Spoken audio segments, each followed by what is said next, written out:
내 손에서 놔버려야 될 것이 있고 내 손에 꼭 붙잡고 있어야 될 것이 있습니다. 하나님 붙잡아야 될 것을 붙잡게 하시고 놓아야 될 것을 놓게 하여 주옵소서. 그것이 진정한 자유와 진정한 평안을 가져올 줄 믿습니다.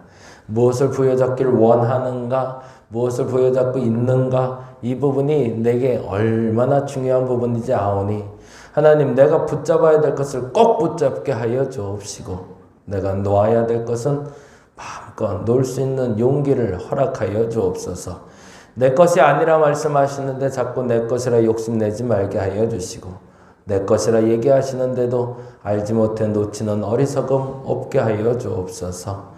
하나님이 풀어가실 줄로 믿습니다. 내 생사 화복을 주관하실 뿐만 아니라 오늘도 주관하신 줄 믿사오니 먼 미래의 얘기가 아니라 오늘의 이야기로 당신이 나의 이야기를 풀어가고 있음을 보게 하여 주시옵소서.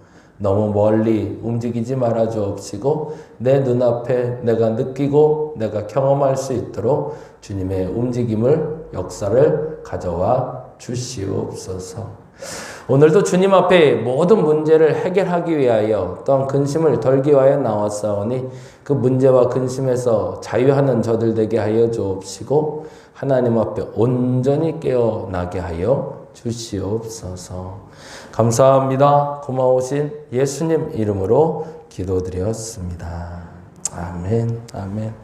오늘은 신명기 20장 말씀 볼까요? 20장 1절에서 10절 말씀 봅니다. 신명기 20장 1절에서 10절 볼 거고요. 함께 볼 본문은 20장에서 22장까지 보시면 됩니다.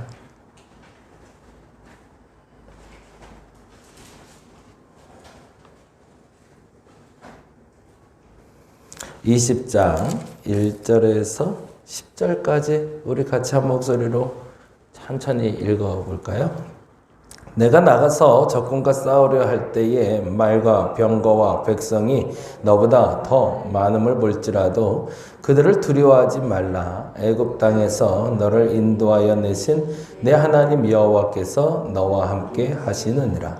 너희가 싸울 곳에 가까이 가면 제사장은 백성에게 나아가서 고하여 그들에게 말하게 이르기를 이스라엘아 들으라. 너희가 오늘 너희의 대적과 싸우려고 나왔으니 마음에 겁내지 말며 두려워하지 말며 떨지 말며 그들로 말미암아 놀라지 말라. 너희 하나님 여호와는 너희와 함께 행하시며 너희를 위하여 너희 적 싸우시고 구원하실 것이라 할 것이며 책임자들은 백성에게 말하여 이르기를 새 집을 건축하고 낙성식을 행하지 못한 자가 있느냐? 그는 집으로 돌아갈지니 전사하면 타인이 낙성식을 행할까 하느라. 포도원을 만들고 그 과실을 먹지 못한 자가 있느냐? 그는 집으로 돌아갈지니 전사하면 타인이 그 과실을 먹을까 하느라.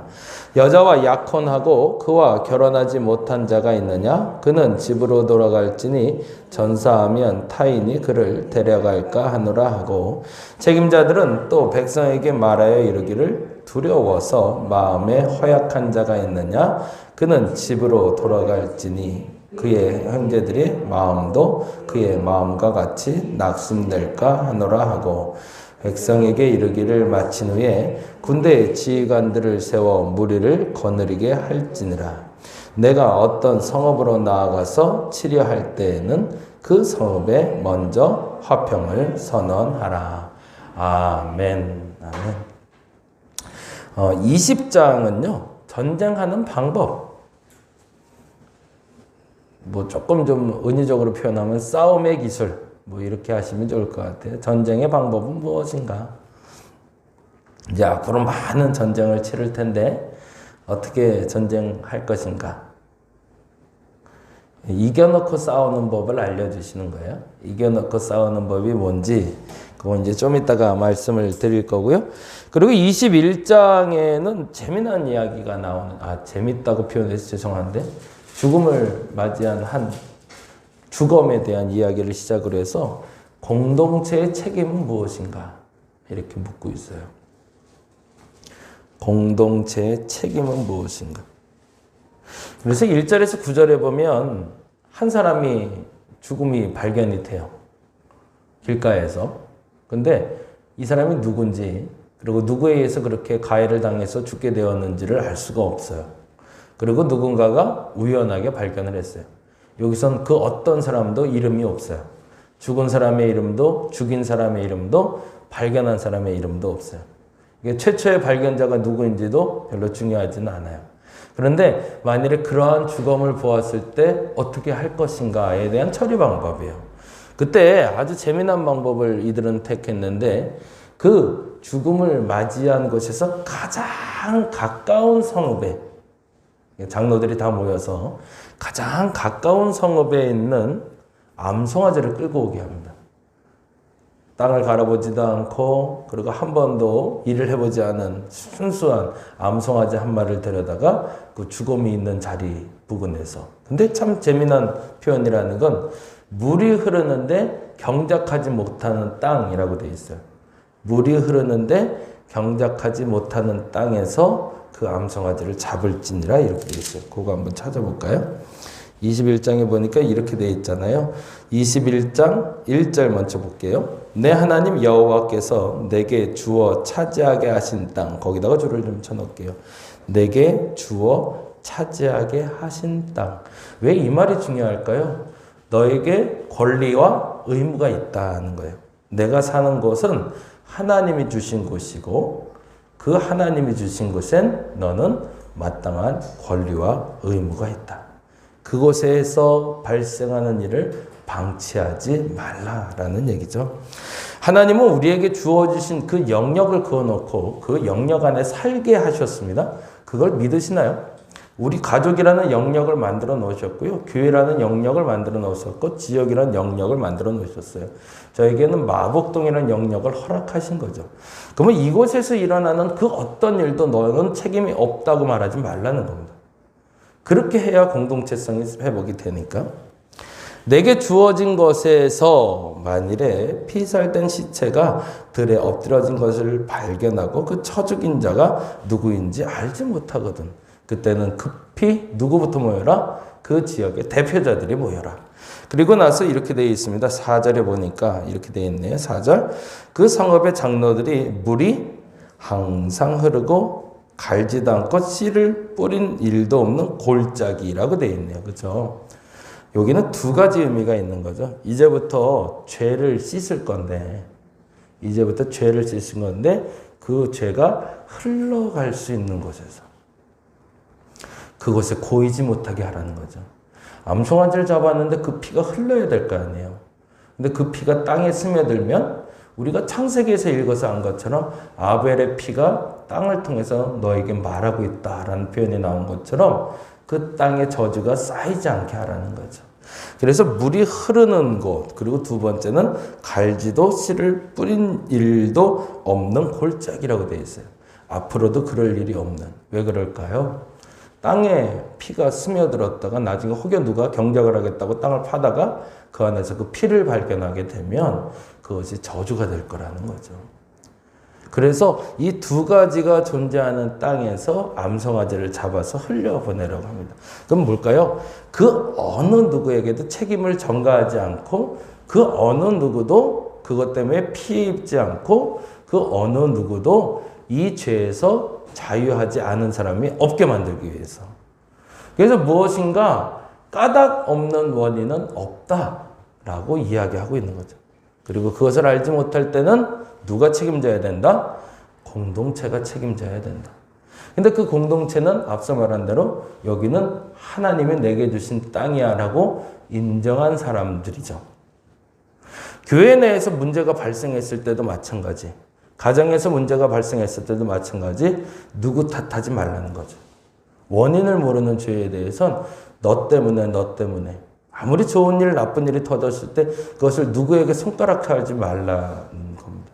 그리고 그 원인이 규명되지 않았을 땐 누가 책임져라? 공동체 전체가 책임져야 된다. 그리고 나서 더 재미난 얘기가 15절, 17절인데요. 같이 한번 읽어볼까요? 어떤 사람이 두 아내를 두었대요. 뜬금없이 갑자기 아내가 둘이 나와요. 그런데 하나는 사랑을 받고 하나는 미움을 받다가 사랑을 받는 자가 미움 받는 자가 둘 다 아들을 낳았대요. 그런데 미움 받는 자의 아들이 안타깝게도 장자예요. 누가 생각이 나세요? 야곱. 그렇죠? 레아와 라헬 사건이 나오죠. 그런데 문제는 장자가 누구냐 하는 거죠. 근데 장자는 미움받은 여인의 아들이었다는 거죠. 그때는 어떻게 하라는 거죠? 16절에 보니 자기의 소유를 그의 아들들에게 기업으로 나누는 날에 그 사랑을 받은 자의 아들을 장자로 삼아 참장자 곧 미움받은 자의 아들보다 앞세우지 말고 반드시 그 미움을 받는 자의 아들을 장자로 인정하여 자기의 소유에서 그에게 두 몫을 줄 것이니. 여기서 장자의 법을 알겠네요. 장자는 보통 재산의 2배를 갖는 거네요. 근데 미움받았다고 그 친구에게 안 주는 건 아니라는 거죠. 그게 공동체의 법이라는 거죠. 공동체의 룰은 자신의 감정에 좌지우지 되는 것이 아니라 법대로 하는 게 맞다. 이 얘기를 또 들려주고 있고요. 그리고 나서는 18절, 19, 20, 21절에는 이러면 안 되지만 말 안 듣는 아들은 온 동네가 나와서 쳐 죽이라고 얘기를 해요. 그래서 본을 한번 보여줘야 말을 잘 들을 테니 누구든지 말 안 듣는 아들 되려면 사람들에게 마을로 데리고 와서 다 쳐 죽여라 이렇게 얘기를 해요. 그런 일이 있지 말아야겠지만 미연에 방지하는 얘기죠. 그건 뭐죠? 한 아이가 잘못된 길로 가게 되면 그 책임이 누구에게 있다? 부모에게 있는 것이 아니라 공동체에게 있다라고 얘기하는 거죠. 이게 이 법은 잘 해석을 하셔야 돼요. 눈에는 눈, 이에는 이 얘기하면서 그런 얘기를 했잖아요. 눈에는 눈, 이에는 이는 네 눈이 다쳤으니 저 사람 눈도 다치게가 아니라 네 눈이 저 사람을 다치게 하면 너도 다칠 수 있으니 조심해라는 얘기고, 이 얘기는 만일에 누군가가 아주 몹쓸 아들이 생겼다 그러면 손가락질하고 그거 죽일 생각해라가 아니라 누구든지 그 마을 내에 문제가 발생할 아들이 발생했다면 그거는 그 사람 탓만 할 게 아니라 너희 공동체의 탓이야 라고 이야기하고 있음을 하나님의 뜻을 곡해하지 않고 받아들일 수 있어야 됩니다. 그래서 22장 12절까지가 사실은 그 공동체의 이야기를 계속하고 있어요. 그리고 마지막에 22장에 이르러서는 잃어버린 가축에 대한 이야기를 합니다.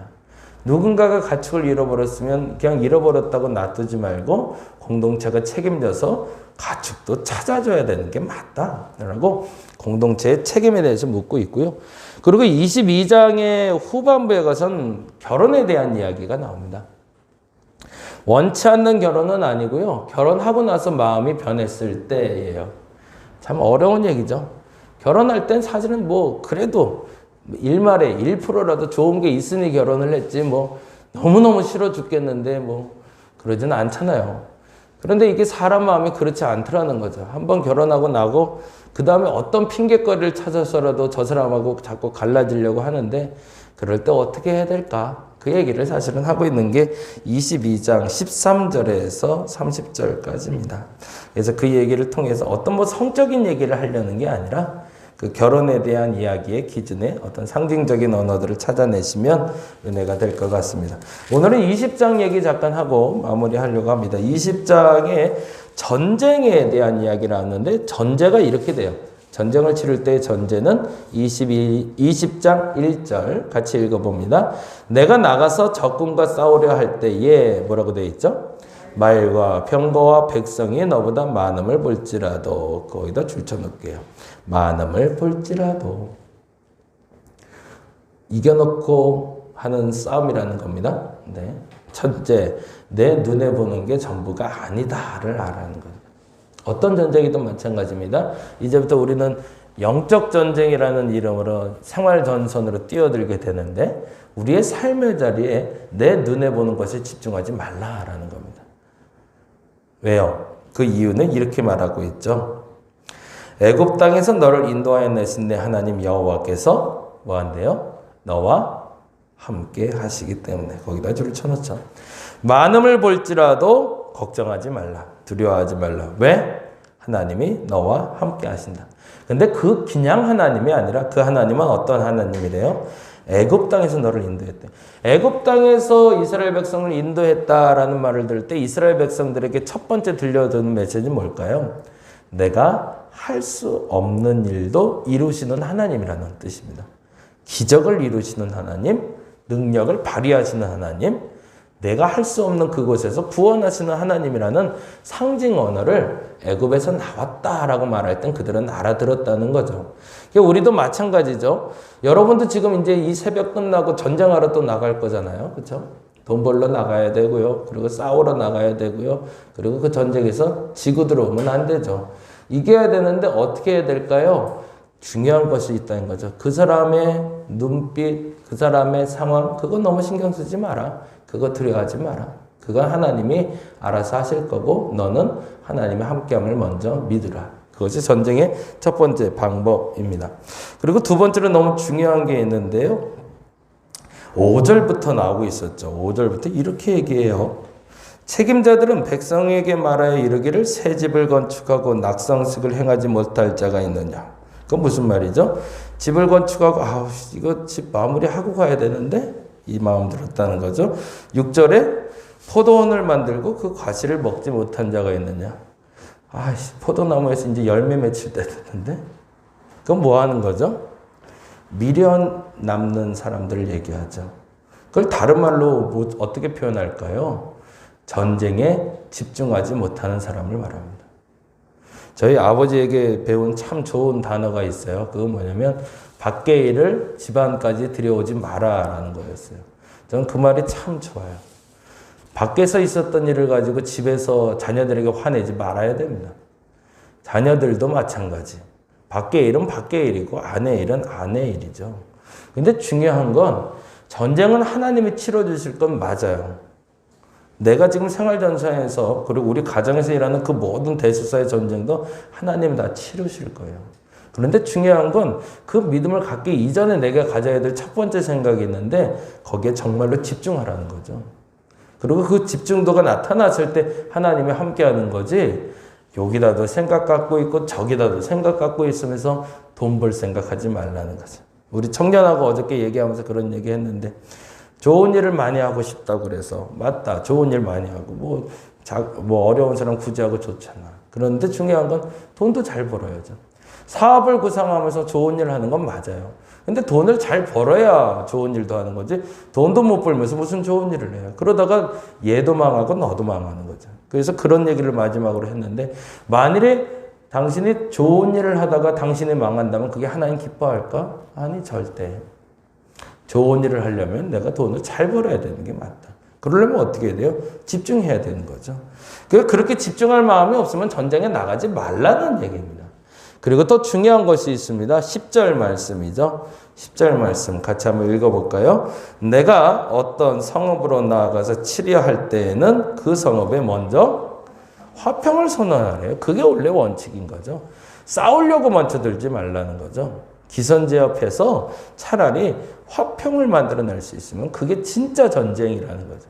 이게 사실은 우리가 이스라엘의 가나안에 들어가서 전쟁하는 모습을 보고 어떻게 저렇게 진멸하고 다 죽이려고 만들지라고 하는데 본래 의지는 그들을 죽이는 게 목적이 아니라 그들과 화평하는 게 목적이었던 거죠. 오늘 이 세 가지가 저와 여러분의 묵상이 되기를 간절히 바랍니다. 오늘도 생활전선에서 전쟁을 치르게 되는데 하나님 두려워하지 말게 해달라고. 하나님 함께 하심을 믿게 해달라고. 그러려면 어떻게 해야 된다고요? 첫째, 그 전쟁에 집중하셔야 됩니다. 딴 생각하지 말고 돈 버는데 집중하셔야 됩니다. 돈 잘 버셔야 돼요. 그리고 그 일을 잘 해내셔야 돼요. 그러려면 어떻게 해야 돼요? 첫째, 싸우려고 만들지 말고 화평하려고 먼저 들어라. 그것이 두 번째입니다. 첫째는 내가 집중하게 하옵소서. 둘째는 화평하게 하옵소서. 그래서 오늘도 하나님이 함께 하시는 그 전쟁에서 반드시 승리하시고 내일 새벽에 또 뵐 수 있는 저와 여러분 되기를 간절히 바랍니다. 기도하겠습니다. 전쟁하러 나가는 겁니다. 놀러 나가는 거 아닙니다. 새벽에 일어나 기도했지만 아침을 먹고 생활 전쟁터로 나가는 겁니다. 누군가는 이기고 누군가는 빼앗아 올 것이고 누군가는 잃게 될 겁니다. 그런데 이 전쟁에서 반드시 이기는 법이 있습니다. 전제는 하나님이 함께 하시는 데 있습니다. 근데 하나님이 함께 하시는 전쟁은 무엇보다도 내가 그 전쟁에 집중할 때 시작이 됩니다. 이 핑계 저 핑계 대고 있는 사람에게 전쟁 절대 이기지 못하게 하십니다.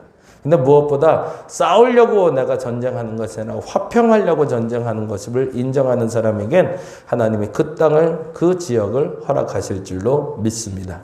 오늘도 가정에서, 그리고 오늘도 직장에서, 삶의 전선에서 전쟁을 치르는 저들과 함께하여 주시옵소서.